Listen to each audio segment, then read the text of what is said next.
Hello friends, இன்றைக்கி பார்த்தீங்கன்னா savings எப்படி பண்ணுறது அப்படிங்கிறது சின்ன டிப்பாக நான் உங்களுக்கு சொல்லியிருக்கேன். உங்களுக்கு இந்த வீடியோ பிடிச்சிருக்குன்னா சப்ஸ்கிரைப் பண்ணி வச்சுக்கோங்க. எப்போவுமே நம்ம வந்து ஒரு வரவு செலவு அப்படிங்கிற ஒரு கணக்கு நம்ம எப்போவுமே கையில் வச்சுருக்கணும். ஸோ வச்சுருக்கோம் அப்படின்னா கண்டிப்பாக அதை வந்து நீங்கள் ஒரு மொபைல் ஆப்பில் இல்லை அப்படின்னா ஒரு டைரியில் நோட் பண்ணிக்கிட்டே இருங்க.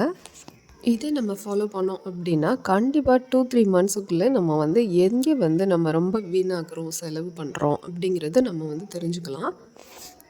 எப்போவுமே நீங்கள் வந்துட்டு அதில் 50-30-20 அப்படிங்கிற ரூலை வந்து எப்போவுமே ஃபாலோ பண்ணிக்கோங்க. இந்த 50யை வந்து நீங்கள் வீட்டு செலவு யூஸ் பண்ணிக்கோங்க. இந்த வீட்டு செலவில் கண்டிப்பாக நம்ம அத்தியாவசியமான பொருட்கள் வாங்குறது, அப்புறம் பில்ஸு அப்படிங்கிறத நம்ம வந்து வச்சுக்கலாம். அடுத்ததாக இருக்க 30%ல் நம்ம இங்கே தான் நம்ம கண்டிப்பாக செலவுகளை கண்ட்ரோல் பண்ண பார்க்கணும். ஸோ பர்சனல் நீட்ஸ் அப்படிங்கிறது ஷாப்பிங் பண்ணுறது, நமக்கு ட்ராவல் பண்ணுறது, நம்மளுடைய ரொம்ப இம்பார்ட்டன்ட் நம்மதுக்கு தேவையானதை பண்ணுறது நம்ம 30%ல் யூஸ் பண்ணிக்கலாம்.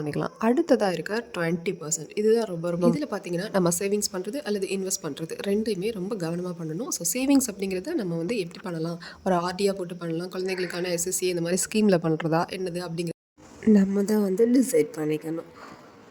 தொடர்ந்து இந்த மாதிரி டிப்ஸுக்கு சேனலை வந்து சப்ஸ்கிரைப் பண்ணிக்கோங்க. தேங்க்யூ.